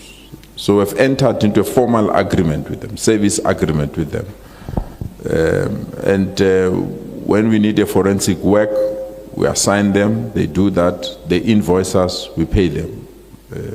They're a government institution, by the way. So it's not like a service provider where you need to take quotations and a tender. No. They're a government institution. For example, if you have to vet somebody from Home Affairs, they're a service provider, they offer that service to us. So, yes, SIU, we're the only provincial government, I think, that have made and entered that, and it has assisted us. There are lots of, as I said, wait in the next few weeks, they will be releasing a report about Tembisa Hospital. It's out of that agreement that they managed to know that there are problems at Tembisa Hospital. And we have also assigned them to investigate the hospital that went over the normal amount that we've allocated. They investigated that. And when they have made their investigation and we need proclamation from the president, it becomes easier. You can see the number of proclamations that Gauteng has got from the president is because of out of this partnership. So to us, it's a very, very important partnership because of their capacity, their resources. Even our lifestyle audits are done by SIU as part of that agreement. And because they're an arm of the state, they can track bank accounts, trusts of people, the cars people have bought. So they're indeed a service provider, and we've got a full service level agreement with them on these issues. All matters about the open tender, I'll leave it to MEC Maile to deal with this thing. The crime strategy that I think is almost, when did you sign the formal agreement, MEC Mamabulo? April. It started in April this year, where all councils passed that we're pulling our resources together. I mean, you can't have a small city, for example, Marafong, expect that it can deal with Zamazamas. But if you bring Tshwane, Ekurhuleni, Johannesburg into Marafong to fight Zamazamas, you have capacity, you've got resources. And that's the reason why we believe this. And it has assisted us a lot. I mean, we've recovered so many things. The list from drug lords, as I said in my opening remarks, that 1,070 people that were wanted in Gauteng, we managed to arrest them through this process. So it has really given us good results. And it's not me to say that, which is something that is unfortunate. Other people don't want to acknowledge that. The only province that has reduced crime is Gauteng, drastically. Check the last quarter report from the Minister of Police, 7.9% reduction in crime in Gauteng. There are two areas that are stubborn, that have continued to increase. It's kidnappings and sexual-related offenses. That's where we are putting up our energy. But overall, reduction in crime, 7.9. So we can see we have made a huge dent, still not enough on my standard if you take the number of criminal activities that we have. We identified almost 450, we reduced it to 250, people that are causing crime in Gauteng. What we said about these people is that we are not going to wait for them to commit crime. We know they've avoided their bail. We know they are wanted by other provinces. We know they are hiding in our province, and we know the things that they've been accused. They've been released in court because of technicalities. We've profiled 250 of them, and through partnership with the private sector, the private security companies, forensics and technology-related companies, we are tracking these criminals. Of the 250, 118 have been arrested. And unfortunately, 18 of them have been reconnected with their creator up there. So that's the concerted efforts that we are putting to fight crime in our province, the strategies and the programs that we have. We are quite aware yesterday, a top kingpin was tracked and killed on the R21. Last month, 5 cash heist people were killed here in Nasrec because of the tracking system and the support that we've given to the police. We are the only province that have given police 3 helicopters. 3. This province didn't have a helicopter, or SAPS didn't have a helicopter. We as the provincial government have donated 3 helicopters to the police. So in this province, forget of having a province. And that is why we are putting all these resources to assist us. And I'll come to the issue of the Zamazamas. I'm glad to have raised the issue of the Dolomatic, because that's a frustration that we have. And this matter has been there for quite some time. I think in the last 7 years, as this government, when I joined this government, we have been writing letters to relevant authorities. Because disasters are managed at national level, especially key disasters at that proportion. An exchange of letters, meetings, I don't know how many community meetings we have addressed there, how many people have relocated. So I've been working very hard to avoid this thing of the Dolomite. But the state and the nature of it is unprecedented. It's not only because of Zamazamas, because that was a mining area. Those that have mined and took our diamonds and golds and left this country with our resources, they've left us with a problem. They're enjoying our money wherever they are. We have to deal with their problem. So it's not about government alone. And I can see your attitude to think that is a government problem. It's not a government problem. It's a mining problem. And those mines were supported by an apartheid system, protected, just to loot and take resources of our country and leave us with the problems that we have. And that's why this matter is the way it is. Honorable Chair, it's very unfortunate that I'll be asked whether the provincial government have to provide water. Very, very unfortunate. It's a constitutional mandate, and a member of this legislature, of this parliament, is saying provincial government still believe that you need to provide water. What we've done, we've coordinated activities to ensure that municipalities provide water. It's not a constitutional mandate of government or provincial government. It's clear it's there, unless I've missed something that needs to be attended to. So what we've done, Chair, with water, we've now finally agreed to a special purpose vehicle between Rand Water and Fuleni, which is going to assist that municipality to provide water. We have established a war room that meets on Sundays with the national minister, including all municipalities, to attend to deal with the issue of water. 3 weeks ago with the president, we've opened a new purification plant here that will provide water. We've gone on a massive infrastructure, because the infrastructure of water in our province is aging. It has been established in the 1880s. It's getting old. So we went on a massive infrastructure improvement with our municipalities. And on the basis of that, we are ready to receive water from the Lesotho Highlands. Government have put a huge investment. That water will come through here. But I can tell you, honorable members, we don't have a problem or shortage of water.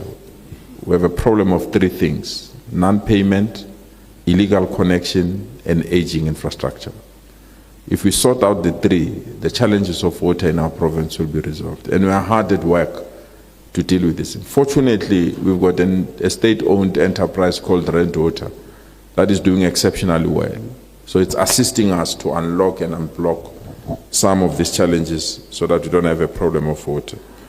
But with the national minister and the deputy minister, we are meeting literally quarterly or monthly to attend to water issues in our province, because we've prioritized it as one area that needs. I suspect the municipality will respond on the issue of Lillian Ngoyi. I've indicated I was not invited at the opening, so I don't know how it is, but I think that here there was. But to assume that it was due to Zamazamas, I think that's a wrong diagnostic.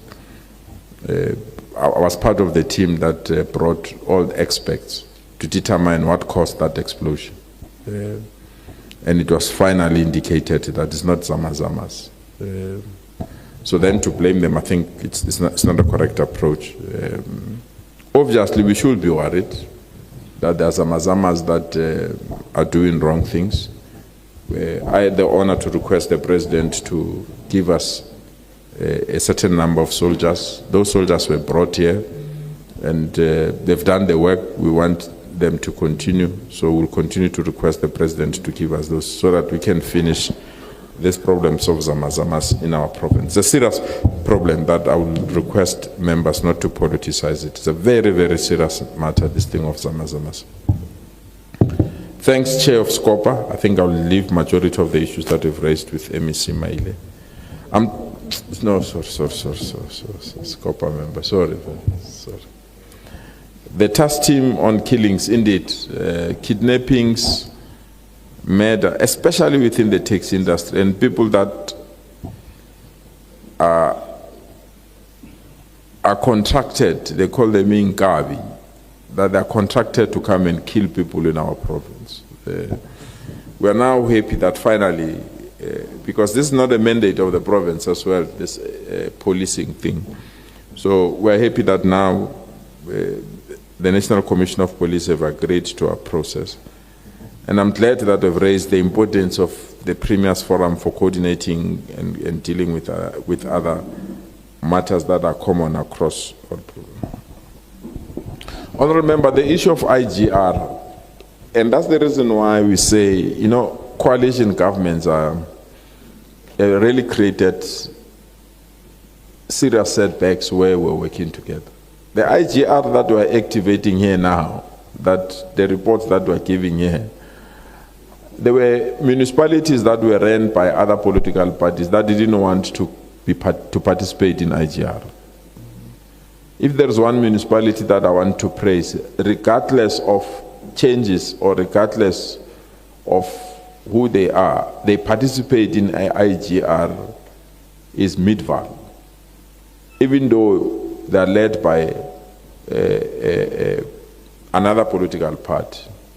But when the same political party was leading Tshwane and the same political party was leading Johannesburg, they did it in Ekurhuleni. They didn't want to be part of IGR. They wanted to plan alone, execute their attempts at the things alone. And it created serious problems. There's one mayor that was a mayor of Tshwane. I've never been in a meeting with him as a premier. He declined my meetings, he didn't come to IGR, he didn't participate in budgeting of the province. So what you see now as reorganization is thanks to the new leadership that are running these municipalities. And that's how we appreciate the importance of IGR, and we're protecting it to where we are now. And hopefully it will assist us to deal with other issues. Let's round up, Premier. I've just rounded up, Chair. You just did. Yes. On time. Yes. Thank you. Please proceed. You've got the first 2 minutes on your side. No, thanks. Firstly, I must dispute the allegations that Honorable Member Skosana is making. They are not true, they are false. That the open tender, it's a public stand. We are not populists, so we don't run government through populism. Let me explain, Honorable Chair. The open tender, however, it doesn't mean that it's perfect. So I must indicate that it doesn't mean that it's perfect. It's not perfect. So to allege that it's a public stand, I think it's unfounded. So what we are doing, the honorable member was saying, shouldn't meetings, tender meetings, be open to the public? In fact, that's what that open tender system is. What happens is that before we approve specifications, we appoint an independent auditing firm. That's the first thing we do. They look at the specifications, and then we advertise. After advertising, we receive documents, and those documents are then verified by the probity auditor. And then the BEC, which is a bid evaluation committee, sits and look at the processes, and that process is done in public. But it doesn't mean that it's perfect. And that's why when I spoke earlier on, I said we've went further to digitize tendering system, because we are not populists. We went further to digitize, and I said there's 5 departments, and I deliberately mentioned them and started with the Premier's office and Treasury, because we want to set the example that we are not playing about this thing.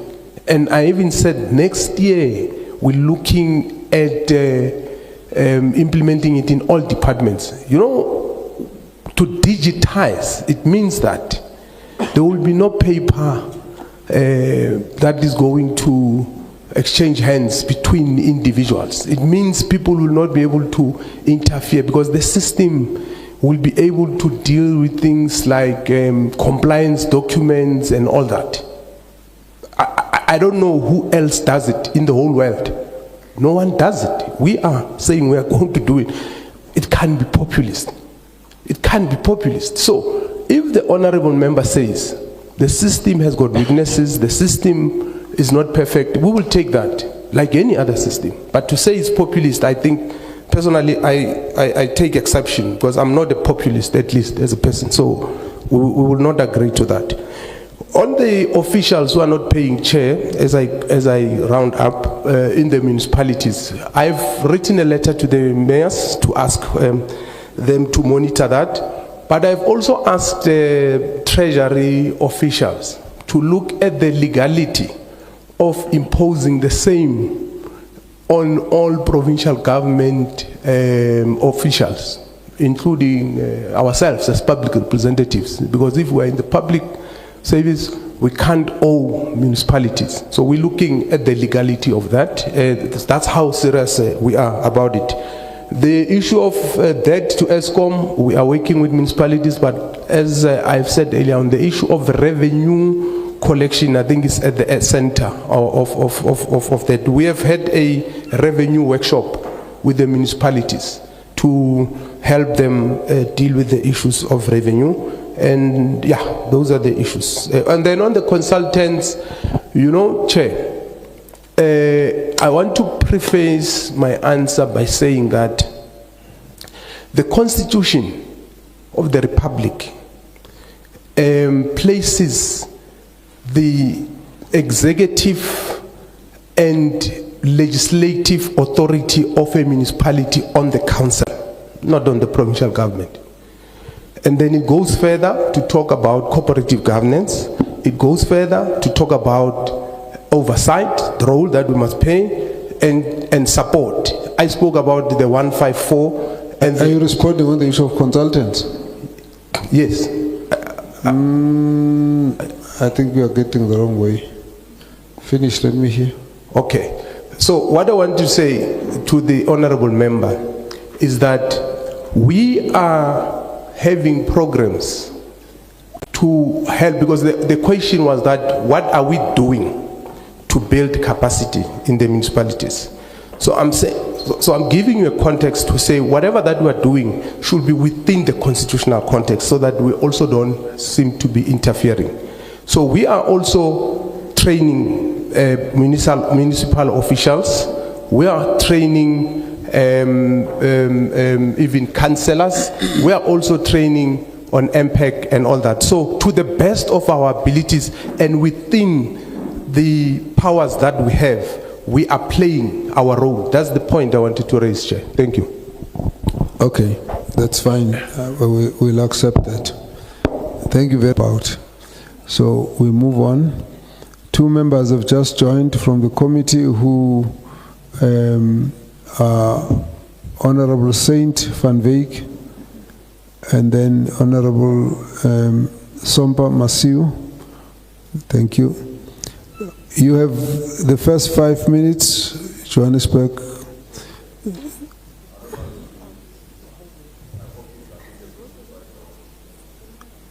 Just put your mic on. And with due respect, Chair, I will really apologize if they've not done that. My office sent a communique about my limitation of time this morning, not to disrespect, because of I have to be outside of this province. We lost the deputy speaker of this, a former deputy speaker of this province, and we need to deal with some federal arrangements that over there. My apologies if they've not communicated that, Chair. No, they haven't. But MEC Mama Wolo is remaining with us. Okay. No, that's fine. Let me just put one point, Premier. I do understand your sense of apologies and the MEC. We were just a bit concerned about the level of participation of the province. We don't have, except one. There was only one member of the legislature who I think might still be here. I just get a note now that the speaker also is unable to join us. I have not heard much about the provincial COCTA committee other than the one member. No, in fact, the one member is SCOPA. I've not heard about the provincial SCOPA. Part of the challenge we have is that the issues in the municipalities require regular, direct oversight by the province. So I just want to record that the presence of the provincial government here is too minimal to let go without a comment, and it's a matter of concern to us. You will be excused, as I've heard the MEC also saying the same. but I think in general, we have not had this kind of reception in the previous provinces. We're not taking it more as an issue between us and the province. We're just more concerned about the province and its municipalities. Thank you.